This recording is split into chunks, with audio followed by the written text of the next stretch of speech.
Assalamualaikum warahmatullahi wabarakatuh. Perkenalkan, nama saya Cindy Adila. Saya mahasiswa semester 3 jurusan Teknik Informatika di Sekolah Tinggi Manajemen Informatika dan Komputer atau biasa dikenal dengan STIMIK Palangkaraya. Saya ikut program MDR 2 atau relawan mengajar dari rumah oleh Kemendikbud. Dan ini video saya. Enjoy this video.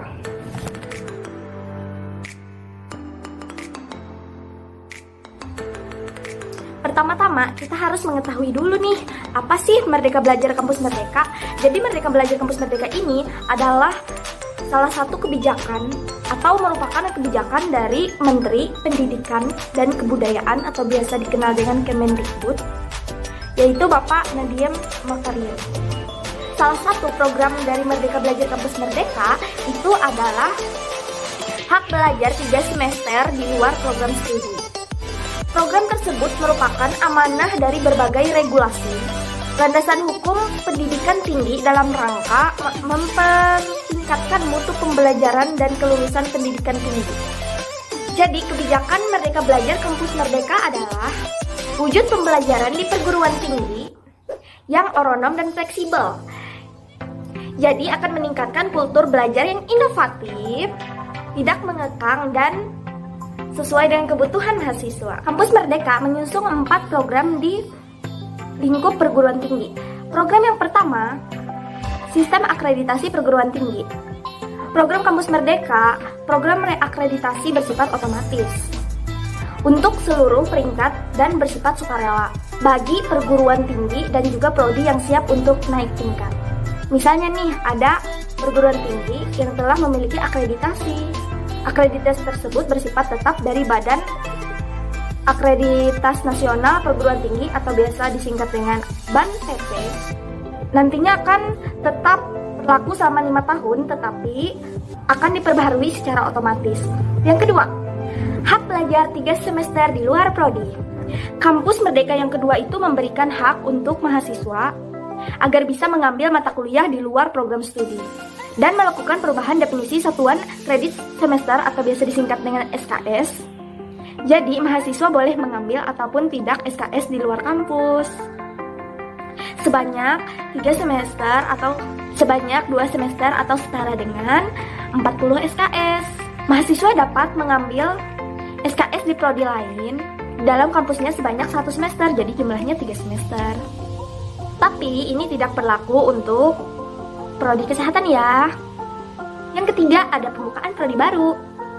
Program Kampus Merdeka ini memberikan otonomi perguruan tinggi negeri atau PTN dan perguruan tinggi swasta atau PTS untuk melakukan pembukaan atau pendirian program studi yang baru.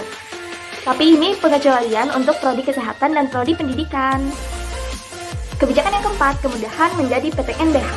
PTNBH atau panjangan dari perguruan tinggi negeri Badan Hukum. Jadi kebijakan kampus ini terkait kebijakan bagi PTN, Badan Layanan Umum atau disingkat BLU, dan satuan kerja atau Satker untuk menjadi PTNBH perguruan tinggi negeri Badan Hukum. Jadi Kemendikbud akan mempermudah persyaratan PTN BLU dan Satker untuk menjadi PTNBH tanpa terikat status akreditasi. Untuk bentuk kegiatan pembelajarannya, sesuai dengan Perkemendikbud nomor 3 tahun 2020, pasal 1 ayat 1, dapat dilakukan di dalam prodi ataupun di luar prodi, meliputi 8 contoh, yaitu yang pertama, pertukaran pelajar, yang kedua, magang atau praktik kerja, yang ketiga, asisten belajar di satuan pendidikan, yang keempat, penelitian dan riset, yang kelima, proyek kemanusiaan, yang keenam, kegiatan wirausaha, yang ketujuh, studi atau proyek independen, yang delapan, atau yang terakhir, membangun desa atau kuliah kerja nyata tematik.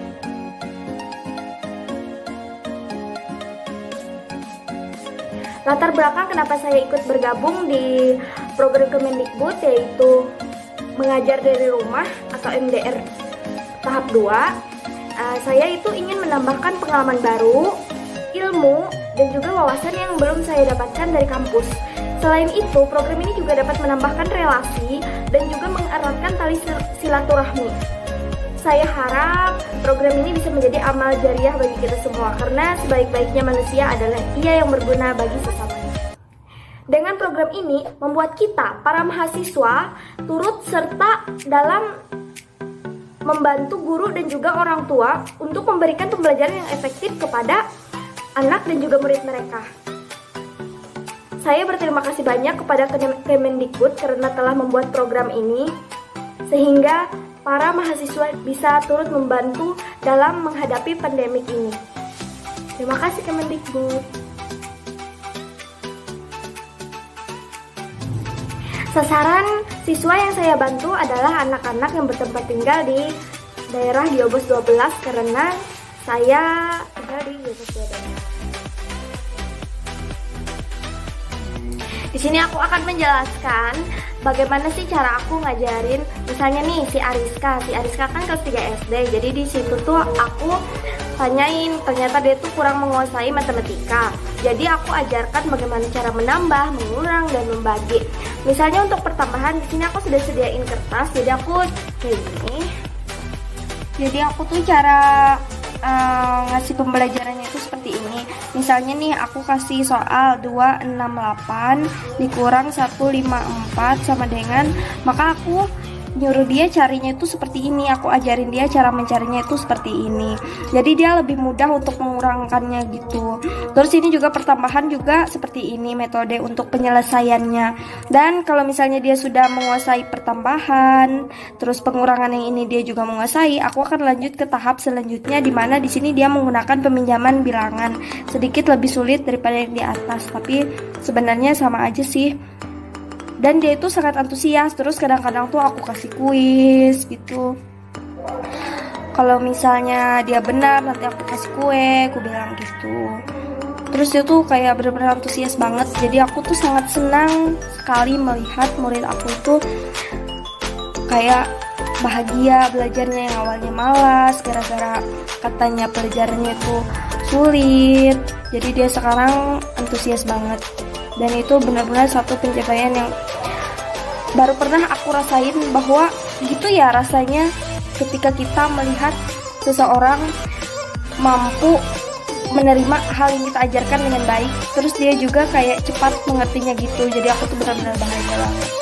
Ini aku ingin share tentang materi yang aku gunakan saat aku tuh ngajar anak kelas 1 SD berbahasa Inggris. Jadi itu benar-benar kayak aku bingung gitu loh. Aku tuh mau ngajarnya mulai dari mana gitu kan. Tapi akhirnya aku tanyain nih ke mamahnya, "Ibu, kalau Kevin biasanya belajar bagaimana?" Terus dikasih tahu lah kalau dia itu belajarnya memang bahasa Inggris gara-gara dia sekolah di Golden Christian School. Di sana mereka itu diajarkan oleh Mister dan Miss. Terus pada saat daring, aku juga beberapa kali ke rumah dia, temenin anaknya pas dosen aku itu lagi ada keperluan ke kampus. Jadi di sana aku lihat nih materi pembelajarannya, ternyata mereka tuh kayak benar-benar bahasa Inggris, menggunakan Zoom mereka sering. Terus dari situ aku mulai evaluasi nih, Kevin ini yang kurang bisanya di mana. Ternyata dia itu kurang di bagian membaca. Jadi aku mau minggu pertama aku ngajarin Kevin, aku itu ngajarin dia dasarnya dulu. Aku ngajarin dia abjad bahasa Inggris. Jadi dia itu harus benar-benar menguasai dan mengingat. Soalnya kan masih kayak kadang-kadang tercampur nih sama yang bahasa Indonesia, walaupun kan beberapa memang ada yang mirip, tapi juga beberapa ada yang enggak. Jadi dia tuh kadang-kadang lupa. Jadi aku printkan bahasa Inggris, abjad bahasa Inggris. Setelah itu aku ajak dia untuk mengenal anggota tubuh, yaitu my body. Jadi di sana tuh aku sedikit kesulitan ya dalam memberi pelajaran bahasa Inggris tersebut.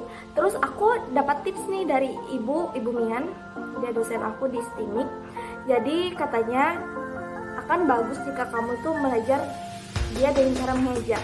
Misalnya nih,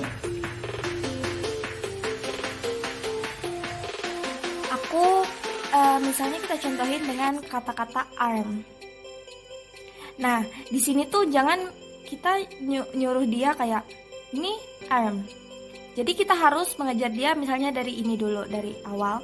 Di sini kita mulai dengan A, R, M.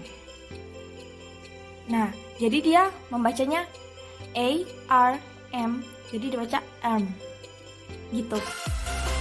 Jadi untuk metode mempelajari alfabet bahasa Inggris serta cara membaca dan mengejanya itu seperti yang aku contohin tadi. Soalnya ini tuh benar-benar kayak membuat Kevin bisa melatih speaking dan listeningnya juga. Jadi aku fokusnya speaking sama listening karena itu penunjang ketika kita ingin belajar bahasa Inggris dengan baik.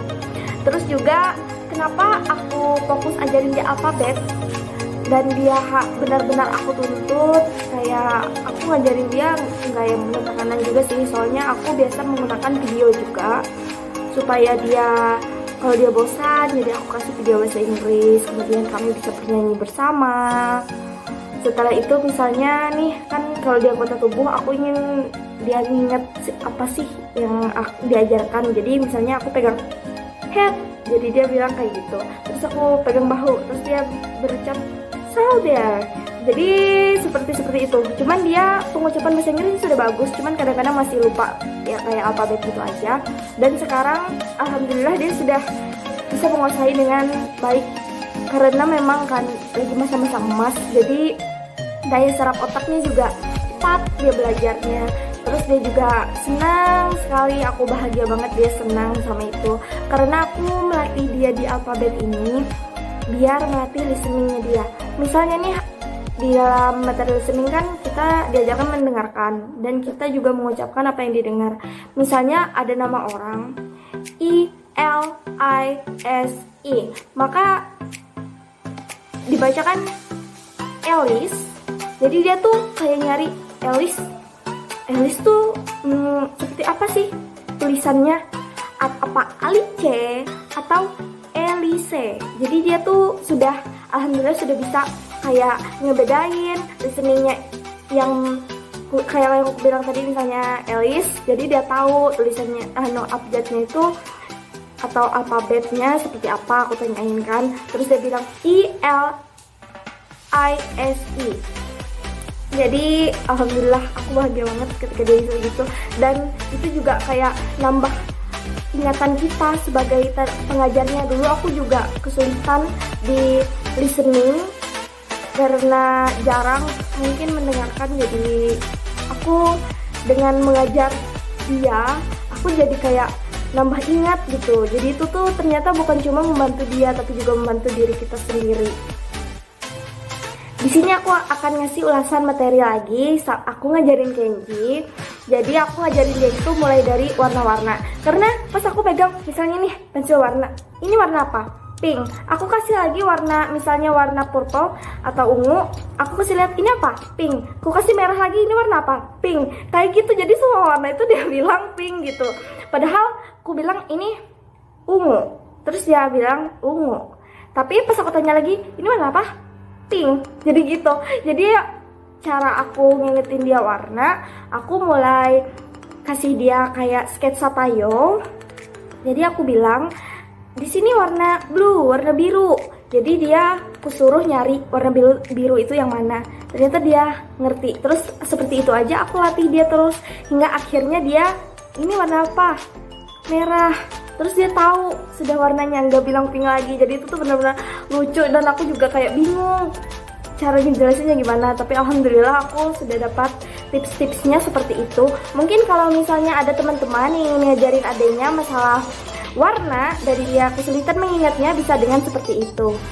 Kayak aku tanyain, "Saya warna apa?" "Biru," katanya. Jadi dia sudah mulai menguasai warna. Pra kegiatan, Ariska ini tidak menyukai matematika karena katanya itu sulit. Terus setelah kegiatan atau pasca kegiatan, Ariska sekarang sudah bisa nih menghitung seperti metode yang telah saya sampaikan sebelumnya. Dia bisa menjumlahkan atau mengurangkan dengan jumlah yang ratusan hingga ribuan. Kalau si Azahra, dia yang awalnya itu kurang banget kayak pengurangan itu, tapi dia jago penjumlahan. Tapi anehnya dia kurang untuk pengurangan. Jadi sekarang dia sudah bisa mengurangkan bahkan yang nilainya ratusan ke atas. Sedangkan untuk Kevin, dia yang awalnya kurang bisa untuk melafalkan kata-kata dalam bahasa Inggris, sekarang dia sudah mulai lancar dan juga dia sudah menguasai alfabet bahasa Inggris. Selain itu dia juga mengetahui anggota tubuh. Dia juga hafal sudah untuk yang pengenalan anggota tubuh. Untuk Kenji, seperti yang saya sampaikan sebelumnya, bahwa dia tuh selalu mengatakan apapun warnanya, dan kita tanya ini warna apa, dijawab pasti pink. Sekarang dia sudah bisa sih membedakan mana yang warna pink, merah, blue, atau hijau. Pada minggu kelima, Kevin yang sebelumnya cuma tahu tree itu pohon, sekarang sudah tahu nih ada root, ada leaves, ada corn, dan lain-lain sebagainya. Dia sudah tahu, dan itu benar-benar saya bangga sekali sama dia karena dia belajarnya cepat dan orangnya banyak tanya gitu. Jadi dia itu kayak orang haus ilmu, dan itu sangat bagus. Smart Kevin. Pada minggu ke-6 saya ngajarin Kevin lagi nih. Si Kevin yang awalnya cuma mengetahui 1, 2, 3 sampai 10, sekarang dia sudah bisa bahkan sampai 100. Awalnya aku tuh nggak percaya, aku cuma bilang kayak gini, kalau misalnya 5, 15 itu 15, sedangkan kalau 50 itu 50. Terus untuk pelafalan 1, 2, 3 atau 21, 22, 23 ini tuh sama aku bilang ke dia. Dan akhirnya dia bisa. Aku awalnya, secepat ini gitu loh. Jadi itu tuh sudah benar-benar bisa, asalkan kita ngajarinya dengan cara yang lembut. Kita juga anggap mereka sebagai teman. Itu yang penting. Pada minggu ke-7 saya mengajarkan Kevin tentang memperkenalkan diri dalam bahasa Inggris, di mana dia awalnya hanya mengetahui my name is saja. Sekarang dia sudah bisa menjelaskan atau mengucapkan kata nama, kelas, alamat, dan juga alamat sekolahnya dia atau nama sekolahnya dia. Pertemuan ke-8 saya sama Kenji belajar tentang variasi di dalam mobil, benda-benda apa saja di dalamnya. Awalnya dia cuma tahu bangku sama ban, sekarang dia sudah tahu rem, setir, dan lain-lain. Dan kami juga belajar pengucapannya di dalam bahasa Inggris. Walaupun bahasa Inggris yang diucapkan itu masih kurang terlalu jelas karena dia lidahnya cadel. Pada pertemuan 9, di sini saya mengajarkan Kevin kembali bagaimana cara penyempurnaan dalam pengejaan. Karena awalnya dia memang masih kurang dalam hal speaking dan juga ingatannya tentang alfabet masih lumayan kurang. Jadi di sini kami kembali belajar tentang alfabet tersebut. Apakah dia masih mengingat atau enggak? Jadi di sini dia benar-benar sudah bisa menyebut dan mengeja alfabet bahasa Inggris dengan benar dan juga pembacaannya dengan benar. Pada minggu ke-10 saya bersama Haidar namanya, dia itu kurang menguasai pengurangan dan pembagian. Jadi sekarang setelah dia sudah mengikuti program ini, dia sudah lancar dalam pembagian dan juga pengurangan. Walaupun dalam pembagiannya masih tidak terlalu banyak ya, cuman 100 ke bawah. Pada minggu ke-10 saya bersama Putra, dimana Putra ini dia suka matematika, tetapi dia itu kurang dalam berbahasa Indonesia karena masih ada sedikit bahasa Banjar-Banjarnya. Dan sekarang pasca kegiatan dia sudah bisa berbahasa Indonesia dengan baik dan benar, dan dia juga bisa membedakan mana yang baku, mana yang tidak. Dan dia sekarang sudah suka membaca. Pada pertemuan ke-12, ibunya Pajar bilang ke saya bahwa anaknya ini kurang menguasai perkalian dan kalibataku, dan sekarang dia sudah bisa menghafal sampai kalian 5. Dan dia juga telah menguasai kali, bagi, tambah, kurang. Tidak ada yang paling membanggakan kecuali melihat anak didik kita berhasil. Semangat pelajar muda, hidup mahasiswa.